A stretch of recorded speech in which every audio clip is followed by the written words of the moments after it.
Party যুব ওলামা ফোরামের সম্মানিত সদস্য জনাব মাওলানা নাঈমুল ইসলাম হামিদি সাহেব। জনাব মাওলানা নাঈমুল ইসলাম হামিদি।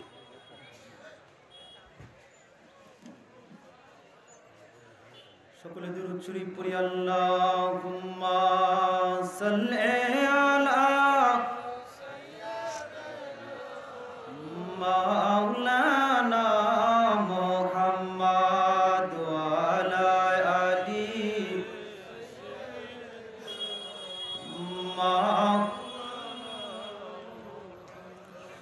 যে মাটিতে জন্ম নিলেন, যে মাটিতে জন্ম নিলেন হুজুর ক্যাপলা যান, ভাগ্যবান মোরা বড়ই ভাগ্যবান, বলেন ভাগ্যবান মোরা বড়ই ভাগ্যবান। যে মাটিতে জন্ম নিলেন, যে মাটিতে জন্ম নিলেন হুজুর ক্যাপলা যান, ভাগ্যবান মোরা বড়ই ভাগ্যবান, বলেন ভাগ্যবান মোরা বড়ই। পাকুড়িয়ার মাটি বিশ্ব ওলির ঘাটি, পাকুড়িয়ার মাটি বিশ্ব ওলির ঘাটি। যে মাটিতে জন্ম নিলেন, যে মাটিতে জন্ম নিলেন হুজুর ক্যাপলা যান, ভাগ্যবান মোরা বড়ই ভাগ্যবান, বলেন ভাগ্যবান মোরা বড়ই। আরে যে মাটিতে পদ্মা নিলেন, যে মাটিতে পদ্মা নিলেন হুজুর ক্যাপলা যান, ভাগ্যবান মোরা বড়ই ভাগ্যবান, বলেন ভাগ্যবান মোরা বড়ই ভাগ্যবান। বনানীর ওই মাটি জাকের পাটির ঘাটি, ঠিক কিনা বলেন? বনানীর ওই মাটি জাকের পাটির ঘাটি। যে মাটিতে পদ্মা নিলেন, যে মাটিতে পদ্মা নিলেন হুজুর ক্যাপলা যান, ভাগ্যবান মোরা বড়ই ভাগ্যবান, বলেন ভাগ্যবান মোরা বড়ই ভাগ্যবান। আল্লাহুম্মা সাল্লি আলা মাওলানা মুহাম্মদ ওয়া আলা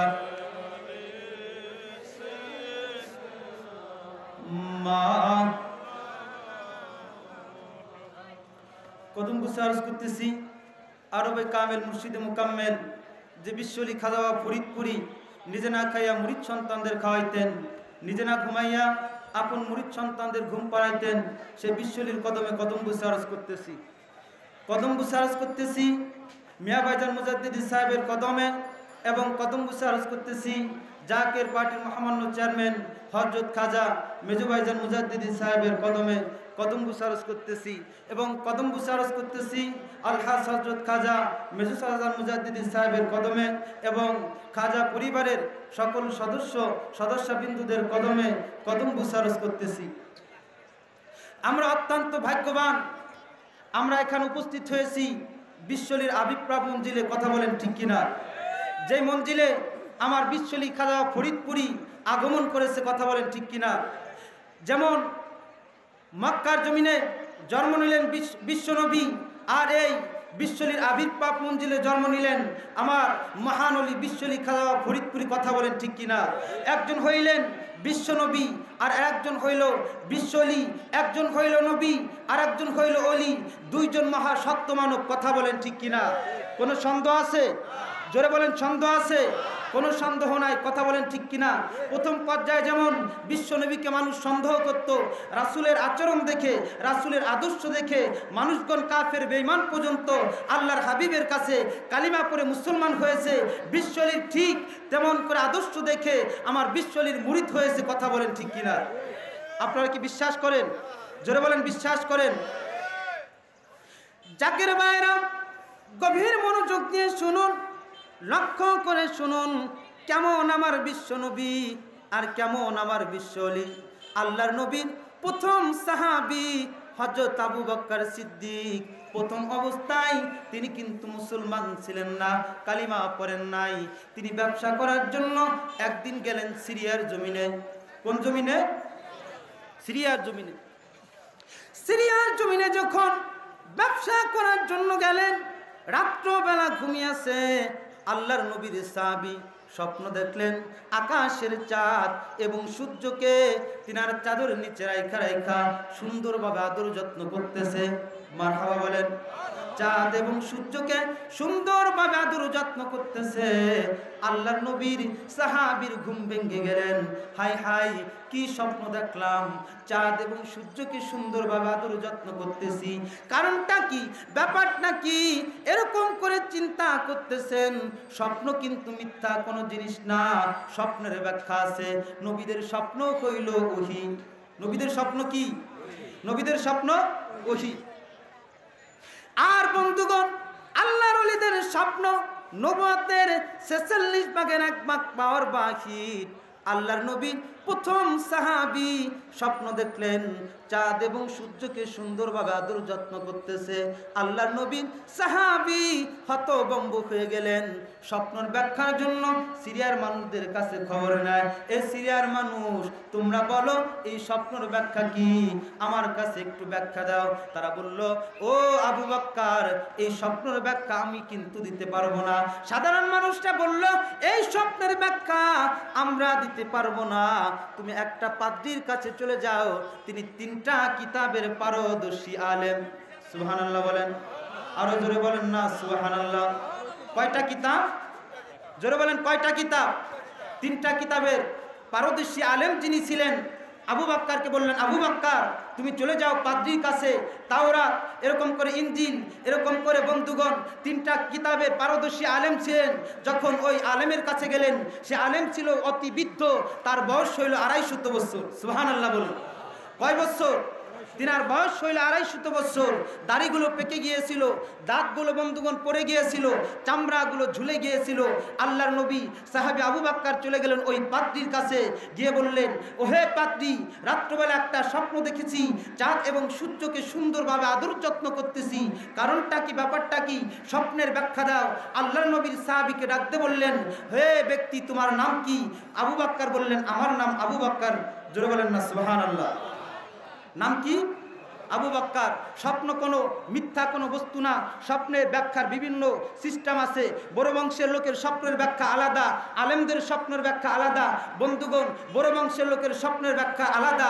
আল্লাহর নবীর সাহাবী আবু বকর সিদ্দিক ছিলেন আমার নবীর বংশের লোক। কথা বলেন ঠিক কিনা? কার বংশের লোক? আমার নবীর বংশের লোক। আমার নবীর বংশ ছোট বংশ না বড় বংশ? জোরে বলেন, ছোট বংশ না বড় বংশ? তিনার স্বপ্নের পাওয়ার হবে সবচাইতে বেশি। কথা বলেন ঠিক কিনা? জাকের ভাইরা, লক্ষ্য করে শুনুন, আল্লাহর নবীর সাহাবী চলে গেলেন পাদ্রীর কাছে, ডাকতে বললেন, ওহে পাদ্রী, আমার স্বপ্নের ব্যাখ্যাটা তুমি দিয়ে দাও। ডাকতে বলল, তোমার নাম কি? ডাকতে বললেন, আমার নাম আবু বকর। তুমি কোন বংশের লোক? ডাকতে বললেন, আমি কুরাইশ বংশের লোক। ডাকতে বলল, তোমার নাম কি? ডাকতে বললেন, আমার নাম আবু বকর। ওই পাত্রী ডাকতে বললেন, শুনো শুনো ও আবু বকর, এই স্বপ্নের ব্যাখ্যা শুনে নাও। যেমন করে চাঁদ এবং সূর্যকে সুন্দরভাবে আদর যত্ন করছো, তোমার দেশে একজন নবী আগমন করবে, চাঁদ এবং সূর্যকে যেইভাবে আদর যত্ন করবা, ওই নবীকে সেইভাবে তুমি আদর যত্ন করবা। সুবহানাল্লাহ বলেন। আর জোরে বলেন না সুবহানাল্লাহ। কে ব্যাখ্যা দিল? পাদ্রী ব্যাখ্যা দিয়ে দিল। জোরে বলেন না মারহাবা। পক্ষান্তরে আমার বিশ্বলি খাজা বাবা ফরিদপুরি কেমন একজন আল্লাহর ওলি, লক্ষ্য করে শুনুন। আমার বিশ্বলি খাজা বাবা ফরিদপুরি বারবার একটা কথা বলতেন, বাবা, যারা জাকের পার্টির সদস্য তারা কইল হাঁসের বাচ্চার মতো, বন্যা যতবার উঠ না কেন, পানি যতবার উঠ না কেন, হাঁসের বাচ্চার যেমনি করে কোনো ভয় থাকে না। যারা জাকের পার্টি করবে, যারা জাকের পার্টির সদস্য, হাঁসের বাচ্চাগুলো পানির উপর যেমনি করে বেশি থাকে।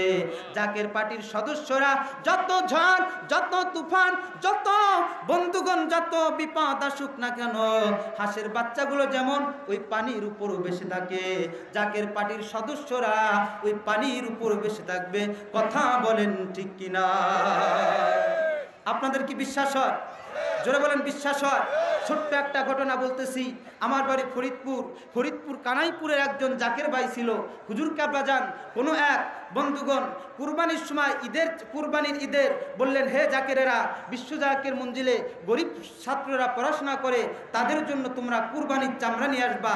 কানাইপুরের জাকের ভাই তৎকালীন জামানায় গাড়ি ঘোড়া ছিল না, কানাইপুর থেকে হাঁটতে হাঁটতে ফরিদপুরের জমিনে যখন আসলেন, গাড়ির ভিতর উঠতে যায়। তৎকালীন জামানায় ফরিদপুরে হিন্দু লোক ছিল বেশি। কথা বলেন ঠিক কিনা? ঠিক না? যখন বাসের ভিতর উঠতে গেলেন, লোকগুলো তাকে ধাক্কা দিয়ে ফেলে দেয়, বলতেছে চামড়া নিয়ে আসছো, তোমাকে এই গাড়িতে উঠতে দেওয়া যাবে না। এরকম ধাক্কায় এক পর্যায়ে একটা বাসের ভিতর 59 জন যাত্রী। কয়জন যাত্রী? জোরে বলেন কয়জন যাত্রী? 59 জন যাত্রী। এরকম করে সবাইকে বাসের ভিতর নিলেন, কিন্তু হেল্পার কন্ট্রাক্টর বললেন তোমাকে বাসের ভিতরে নেওয়া হবে না, কারণ বেশিরভাগ যাত্রী হিন্দু, তারা গরুর চামড়া দেখে তারা সহ্য করতে পারবে না। তুমি যদি যাইতে চাও, তিনি যাইতেছিলেন বিশ্বজাকের মঞ্জিলে, তিনাকে বললেন তুমি বাসের ছাদের উপর উঠে যাও। কোথায়? জোরে বলেন কোথায়? বাসের ছাদের পর গেলেন। জাকের ভাই কাঁদতেছে, বলতেছে বিশ্বলীর মুরিদ হওয়ার কারণে, বিশ্বলীর খেদমত নেওয়ার কারণে আজকে এত অপমান। আজকে এত অপমান কিসের জন্য? তিনি ছাদের পর যাইতেছিলেন আর কাঁদতেছেন। মারহাবা বলেন। মারহাবা। জাকের ভাইয়েরা, কানাইপুরের জাকের ভাই চামড়া নিয়ে ফরিদপুর থেকে রওনা দিলেন। বাসে করে আসতেছিলেন, পুকুরে একটা ব্রিজ ছিল, বিশাল বড় ব্রিজ। তৎকালীন জামানায় একটা ব্রিজ ছিল, লোহার ব্রিজ। বর্তমান যে ব্রিজটা আছে, ডান পাশের যে ব্রিজটা, ওই ব্রিজের উপর যখন গেলেন, বাসের ভিতরে যাত্রী ছিল মাত্র 59 জন। কয়জন? জোরে বলেন কয়জন? 59 জন যাত্রী। কন্ট্রাক্টর, হেল্পার, ড্রাইভার আর আমার জাকের ভাই রয়েছে বাসের ছাদের উপর। যখন ওইখানে গেলেন, ওই ব্রিজটা ভেঙে গেল। একজন জাকের ভাই মাত্র বাসের ছাদের উপর ছিলেন।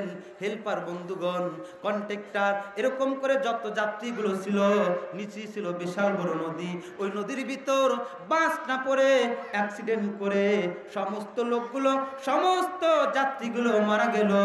কিন্তু আমার জাকের ভাই, যিনি জাকের পার্টির একটা আত্মা সদস্য, যার বাড়ি ফরিদপুর কানাইপুর, তিনি উপরের ভিতর ছিলেন, বাসের উপরের ভিতর। হেল্পার মারা গেল, কন্ট্রাক্টর মারা গেল, এরকম করে যাত্রীগুণ মারা গেল। কিন্তু আমার জাকের ভাই বাসের উপর ছাদের পরে ছিলেন, কিন্তু আমার জাকের ভাই মারা গেলেন না। জোরে জোরে বলেন না সুবহানাল্লাহ। যুগ শ্রেষ্ঠ মাহাওয়ালি আমার বাবা মাওলানা, ওর নেক নজরে তাকাইলে পাপীর গুনাহ থাকে না। ওর নেক নজরে তাকাইলে পাপীর গুনাহ থাকে না। কেউ জানে না, কেউ বুঝে না, করে যে জন অবহেলা। ওর সে জামানা শেষে বাবা আসিলেন সন্ধ্যাবেলা। ওর সে জামানা শেষে বাবা আসিলেন সন্ধ্যাবেলা।